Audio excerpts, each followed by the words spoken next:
Hello, my all sweetura. It's me, the owner of BTS Tekuk Imagination Stories. তোমরা আমায় দেখতে পাবে এই গল্পে কথক এবং সকল ফিমেল ক্যারেক্টারসে। হাই পার্পল বেবিজটা, my name is Tisha, I am from baby army dubbing world. আজকে এই স্ট্রিটে তোমরা আমাকে সকল মেল ক্যারেক্টারে দেখতে পাবে। চারুবালার মা সুজির তাস খেলার চেয়ে প্রিয় বস্তু সংসারে আর কিছুই ছিল না, কিন্তু খেলার যোগ যতটা ছিল দক্ষতা ততটা ছিল না। তার এই ত্রুটি শুধরিয়ে যেত যদি সে তেকে পেত। তে খুব ভালো তাস খেলতে পারে। সুজির মামাতো ভাই ইউনো আসা পর্যন্ত এই কয়েকদিন সমস্ত দুপুরবেলা তার ঘরে তাসের বিরাট বড় আড্ডা বসেছিল। ইউনো পুরুষ মানুষ, খেলে ভালো, সুতরাং তার বিপক্ষে বসতে গেলে সুজির তেকেই চাই।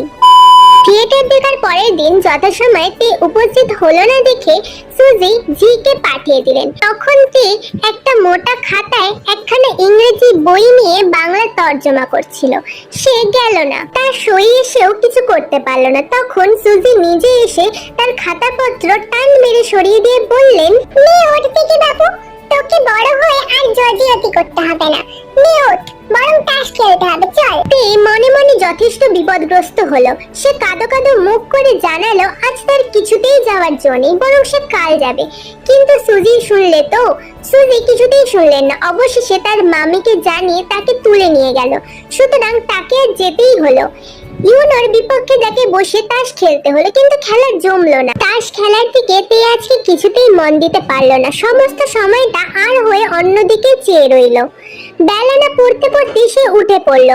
যাওয়ার সময় ইউনো বলল, রাতে আপনি টাকা পাঠিয়েছিলেন কিন্তু গেলেন না, কাল আবার যাই চলুন।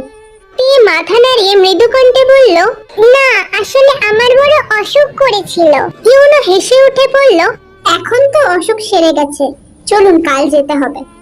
না না, আমার সময় হবে না বলেই তে দ্রুতপদে প্রস্থান করলো। আজ শুধু যে তার জাংকুকের ভয় খেলায় মন লাগলো না তাই নয়, তার নিজেরও ভারী লজ্জা করছিল ইউনোর সামনে বসে থাকতে। জাংকুকের বাড়ির মতো এ বাড়িতেও সে ছেলেবেলা থেকে আসা যাওয়া করছে এবং ঘরের লোকের মতোই সকলের সামনে বাহির হয়।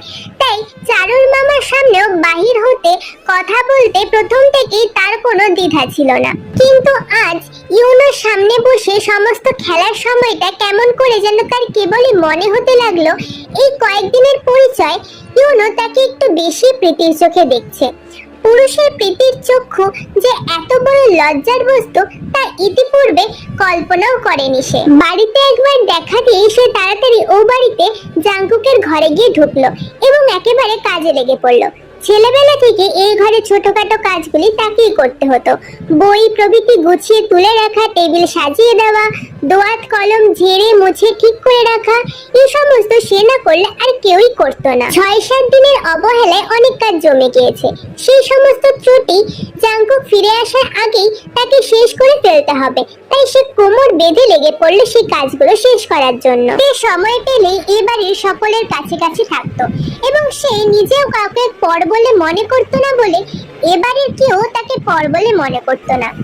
৮ বছর বয়সে সে যখন তার মা বাবা হারিয়ে মামার বাড়িতে প্রবেশ করেছিল, তখন থেকেই ছোট বোনের মতো জাংকুকের আশেপাশে ঘোরাঘুরি করে লেখাপড়া শিখে সে মানুষ হয়েছে।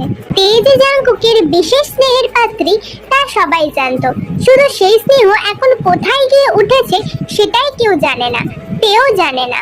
শিশুকাল থেকেই জাংকুকের কাছে তেকে একইভাবে এত অপর্যাপ্ত আদর পেতে সবাই দেখে এসেছে যে আজ পর্যন্ত তার কোনো আদরই কারোর চোখে দৃষ্টিগত বোধ হয় না, কিংবা কোনো ব্যবহারই কারোর কাছে দৃষ্টি আকর্ষণ করে না। এবং দৃষ্টি আকর্ষণ করেনি বলে সে যে কোনোদিনও এই বাড়িতে বধূরূপে প্রতিষ্ঠিত হতে পারে সেই সম্ভাবনাও কারোর মনে উদয় হয়নি।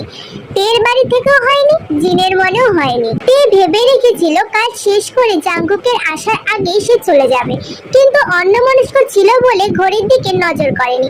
হঠাৎ দরজার বাইরে জুতোর মশমশ শব্দ শুনে সে একপাশে মুখ তুলে সরে দাঁড়ালো।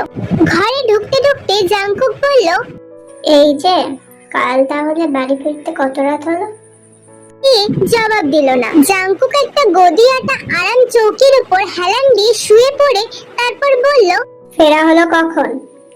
2টো, 3টে, মুখে কথা নেই কেন? তেমনই চুপ করে দাঁড়িয়ে রইল। জাংকুক বিরক্ত হয়ে বলল, নিচে যাও, মা ডাকছে।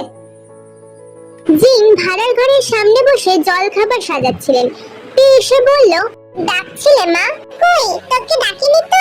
বলেই জিন তের মুখের দিকে তাকালেন এবং চেয়ে বললেন, মুখটা এমন শুকিয়ে আছে কেন তে? কিছু খাসনি বুঝি? তে ঘাড় নেড়ে না সম্মতি জানালো।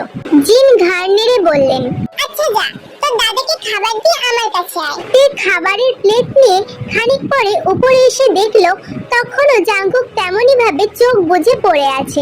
অফিসের পোশাকও ছাড়েনি, হাত মুখও ধোয়নি। সে কাছে এসে আস্তে আস্তে বলল, খাবার এনেছি। জাঙ্কুক তের দিকে চেয়ে দেখলো না, শুধু বলল, কোথাও একটা রেখে যাও। কিন্তু তে খাবারের প্লেটটা কোথাও রাখলো না, হাতে নিয়ে চুপ করে দাঁড়িয়ে রইল। জাঙ্কুক চোখ না খুলেই বুঝতে পারলো তে তখনও যায়নি, সে তখনও চুপ করে দাঁড়িয়ে রয়েছে। মিনিট 2-3 জাঙ্কুক নিস্তব্ধ থেকে তারপর বলল, কতক্ষণ দাঁড়িয়ে থাকবে? আমার দেরি আছে, খাবারটা রেখে নিচে যাও। তে চুপ করে দাঁড়িয়েই ছিল, সে মনে মনে রেগে যাচ্ছিল। মৃদু স্বরে বলল, খুব দেরি, আমার নিচে গিয়ে কোনো কাজ নেই। জাঙ্কুক চোখ খুলে তার দিকে তাকিয়ে হেসে বলল, এই যে কথা পেরিয়েছি, নিচে কাজ না থাকে ও বাড়িতে আছে তো, তাও না থাকলে তারপরের বাড়িতে আছে তো। বাড়ি তো তোমার একটা নয়তে নাই তো। বলেই রাগ করে খাবারের প্লেটটাকে তে দুম করে টেবিলের উপর রেখে দিয়ে হনহন করে বেরিয়ে গেল। জাঙ্কুক একটু হেসে চেঁচিয়ে বলল, সন্ধ্যার পর আবার এসো। আমিও তো 100 বার উপর নিচ করতে পারবো না। বলেই তে নিচে চলে গেল। কিন্তু নিচে যাওয়া মাত্রই জিন থেকে বলল, তোর দাদাকে খাবারের থালা দিয়ে এলি, পান দিয়ে এলি না রে? আমার খিদে পেয়েছে মা, আর কাউকে বলো সে দিয়ে আসুক।